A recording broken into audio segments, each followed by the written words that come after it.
नमस्कार। मार्गदर्शन academy YouTube channel पर मैं अनिल मिश्र आपका एक बार फिर से बहुत बहुत स्वागत करता हूं। मेरे पिछले वीडियोस जो मैंने डाले टीजीटी पीजीटी के इंटरव्यू से संबंधित, मुझे इस बात की अत्यंत प्रसन्नता है कि आपके द्वारा बहुत पसंद किए गए और आपके उसी उत्साह ने आज मुझे तीसरा पार्ट भी लेकर के आने के लिए विवश किया है।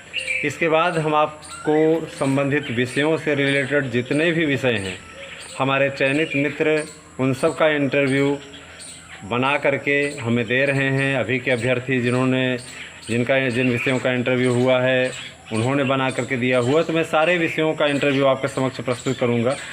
आज हम आपके समक्ष इंटरव्यू प्रस्तुत कर रहे हैं हिंदी, संस्कृत और सामाजिक विज्ञान विषय का। तो इन तीनों विषयों का निचोड़ एक में लेकर के आए हुए हैं। तो हम आपको बताना चाहेंगे कि सबसे पहले अगर आप हमारे नए व्यूवर्स हैं तो कृपया हमारे चैनल को लाइक कर दें, शेयर कर दें, सब्सक्राइब कर दें। घंटी का निशान जो बना हुआ है उस पर ज़रूर क्लिक करें। इससे ये बेनिफिट आपको होगा कि हमारे द्वारा डाले गए वीडियोस के नोटिफिकेशन आपको सबसे पहले उपलब्ध होंगे। आपको ताक झांक नहीं करनी पड़ेगी, आपको सर्च नहीं करना पड़ेगा, परेशान नहीं होना पड़ेगा।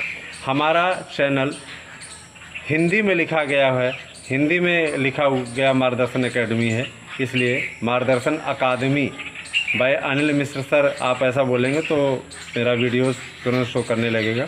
तो आप इसे सब्सक्राइब कर लें, शेयर कर दें और हम आपका अच्छा चाहते हैं, आपका भला चाहते हैं, आपका मार्गदर्शन हम उस प्रकार से करना चाहते हैं जिससे कि आपको हर हाल में 40 प्लस के अंक मिल जाएं, जिससे आपका अंतिम रूप से चयन हो सके। बहुत से विद्यार्थियों ने प्रश्न किया कि सर आप किसी एक विषय से ही तो चयनित हुए होंगे। तो हाँ, हम एक ही विषय से चयनित हुए हैं। हम कहाँ कह रहे हैं कि हम 18 विषय से चयनित हुए हैं, लेकिन इंटरव्यू देने का जो मेरा अनुभव है वह 3 विषयों से है, हिंदी से, संस्कृत से और सामाजिक विज्ञान से। इन तीनों ही विषयों से मैंने इंटरव्यू दिए हैं और बाद में मैं संस्कृत विषय से चयनित हुआ हूँ। तो आइए अधिक समय आपका न लेते हुए सीधे आते हैं पार्ट 2 संस्कृत और हिंदी विषय विशेष के लिए विशेष रूप से यह वीडियो है, जिसमें हमने सामाजिक विज्ञान को भी सम्मिलित किया है। तो देखिए कि किस प्रकार के प्रश्न आपके पूछे जाएंगे। बाद में हम आपके लिए हिंदी और सामाजिक विज्ञान का अलग अलग भी लेकर आएंगे, क्योंकि जीएस से रिलेटेड प्रश्न अगर जो पूछता है तो वो मेंबर पूछता है, उसका अपना विषय तो होता नहीं कि वो आपसे संस्कृत का प्रश्न पूछेगा या हिंदी का पूछेगा। तो उसके पास जीएस ही एक हथियार होता है, जीएस से रिलेटेड आपसे प्रश्न पूछता है। सामान्य जीएस, बहुत अधिक कठिन नहीं जिससे कि आप जवाब ना दे पाएँ। सबसे पहले आप जानें कि हमें करना क्या है।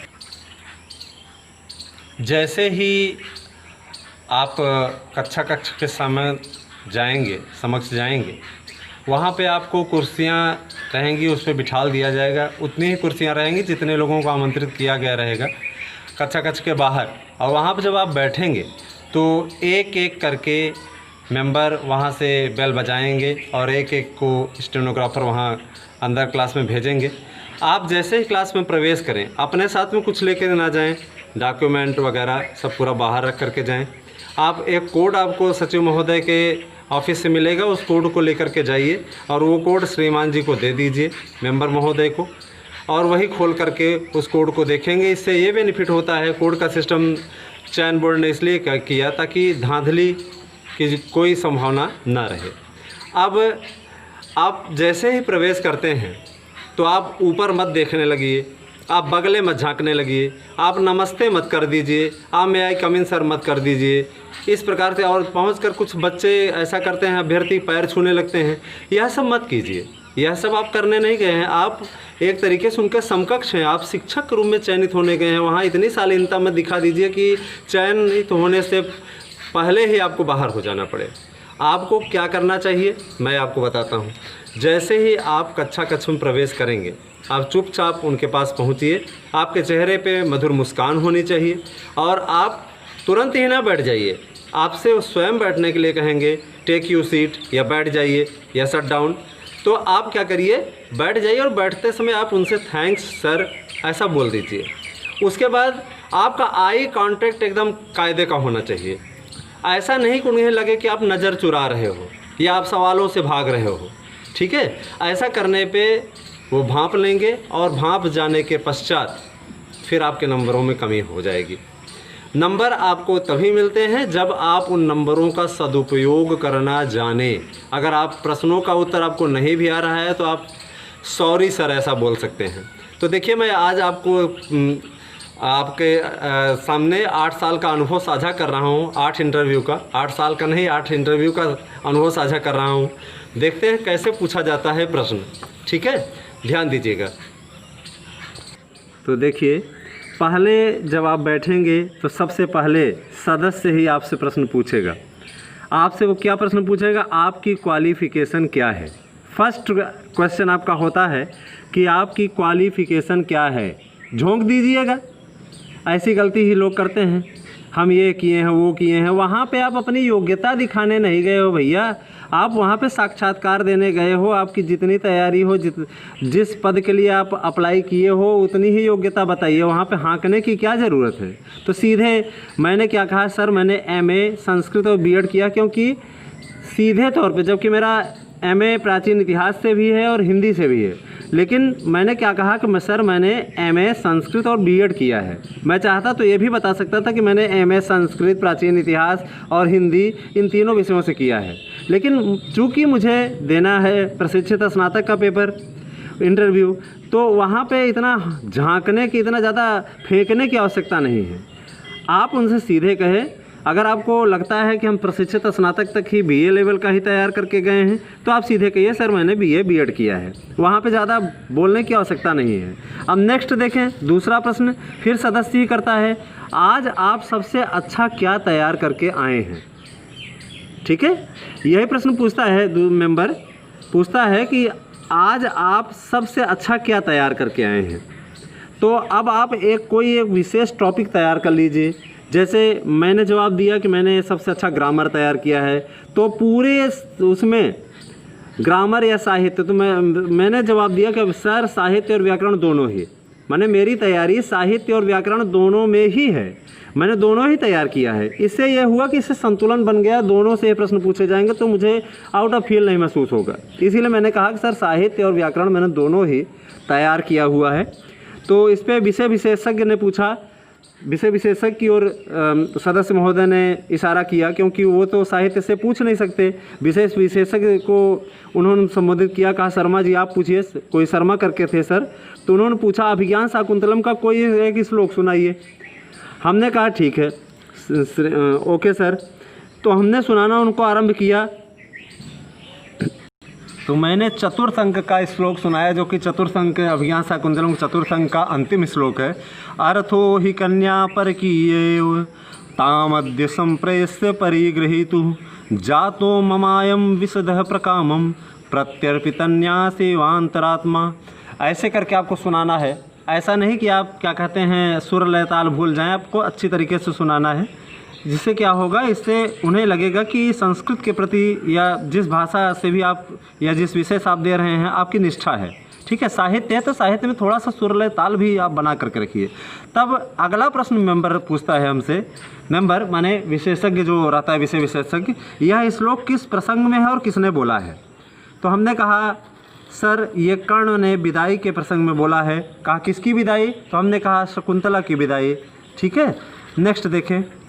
सदस्य ने फिर हमसे पूछा, एक प्रश्न पूछता है विषय विशेषज्ञ, दूसरा सदस्य पूछता है। सदस्य ने पूछा भारत के प्रधानमंत्री मोदी, यानी वर्तमान प्रधानमंत्री मोदी और प्रथम प्रधानमंत्री नेहरू में एक समानता बताइए। अब ये चीज़ें आपके डाउट में ज़रूर आने वाली है कि प्रधानमंत्री मोदी और प्रथम प्रधानमंत्री नेहरू जी में एक समानता क्या है। भाई नेहरू जी उस काल के, प्रधानमंत्री मोदी इस काल के। तो जो मुझे उत्तर समझ में आया उस पर मुस्कुराए भी कि नेहरू जी योजना आयोग के जनक थे और मोदी जी नीति आयोग के जनक है। यही एक उनमें समानता है। बाकी कहाँ से समानता, वो ब्राह्मण और ये क्या कहते हैं अपर कास्ट के, दूसरे कास्ट के, और ये OBC कैटेगरी के, तो क्या कहते हैं दोनों में समानता कहाँ से हो पाएगी। समानता इसी बात को लेकर थी कि नेहरू जी ने योजना आयोग बनाया था और मोदी जी ने नीति आयोग बनाया था। सदस्य कहता है रस की परिभाषा बताइए, माने जो विषय विशेषज्ञ रहता है वह पूछता है कि आप रस की परिभाषा बताइए। तो आपको रस की परिभाषा कई लोगों ने दिया है, मम्मट ने दिया है, विश्वनाथ जी ने दिया है ना, और भामह ने दिया है। तो आप क्या कहते हैं, उधर मत जाइए, कविराज विश्वनाथ के अनुसार बता दीजिए, मम्मट के अनुसार। सबसे अच्छा कविराज विश्वनाथ ने दिया है, तो आप बोल दीजिए वाक्यम रसात्मकम काव्यम, रस ही काव्य की आत्मा है। ठीक है, तो यह जो मैंने बताया, उसके बाद फिर हमसे मेंबर महोदय पूछते हैं कि उत्तर प्रदेश से आने वाले 4 प्रधानमंत्रियों के नाम लिखिए। उत्तर प्रदेश से 4 प्रधानमंत्री के नाम बड़े आराम से आप बता सकते हैं। मैंने उत्तर दिया सर पंडित जवाहरलाल नेहरू, श्री अटल बिहारी वाजपेयी, वीपी सिंह, चंद्रशेखर। 4 प्रधानमंत्रियों के नाम गिना दिए। अब उत्तर प्रदेश से आप मोदी भी गिना सकते हैं, क्योंकि मोदी भी बनारस से ही चुन करके आए हुए हैं। फिर दूसरा विषय विशेषज्ञ पूछता है कि काव्य से किसकी प्राप्ति होती है। तो मैंने कहा सर यश, धन, काम आदि की प्राप्ति होती है।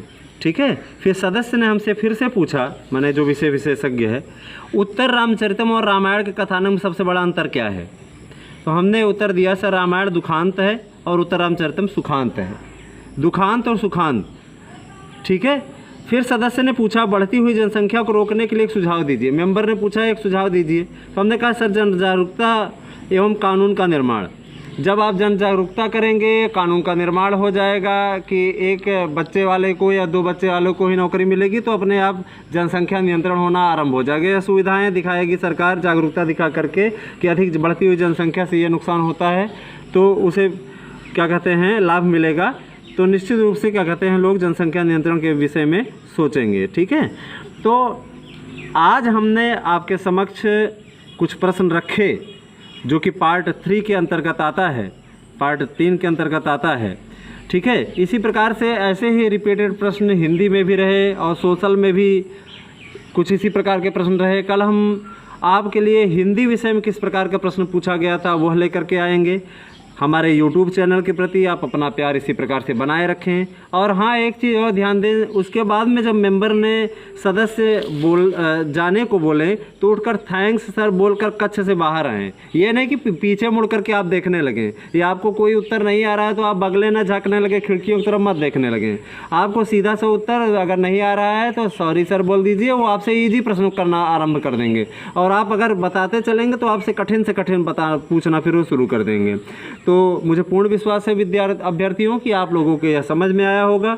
आपको ये वीडियो कैसा लगा आप कमेंट जरूर करके हमें बताइएगा। हमारे वीडियो को लाइक कर दें, शेयर कर दें, सब्सक्राइब कर दें चैनल को, और घंटी ज़रूर बजा दें, जिससे कि आपको अगले दिन डाले जाने वाली वीडियोज़ की नोटिफिकेशन सबसे अच्छी और सबसे सही समय से प्राप्त हो सके। कल हम हिंदी विषय का लेकर के आएंगे कि किस प्रकार के प्रश्न पूछे गए थे, और भी विषयों के बच्चों से बात हो गई है। इस बार किस प्रकार के इंटरव्यू जा रहे हैं उसका भी समायोजन किया गया है इस सब में।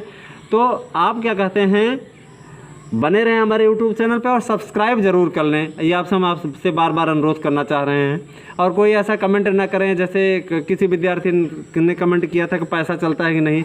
देखिए, पैसा चलता है कि नहीं चलता उसकी जानकारी मुझे नहीं है, तो इस प्रकार कमेंट आप लोग मत किया करिए, ये YouTube के मानक के विपरीत होता है। तो अगले वीडियो के साथ कल हम मिलेंगे आपसे इसी समय पे। तब तक के लिए धन्यवाद, नमस्कार।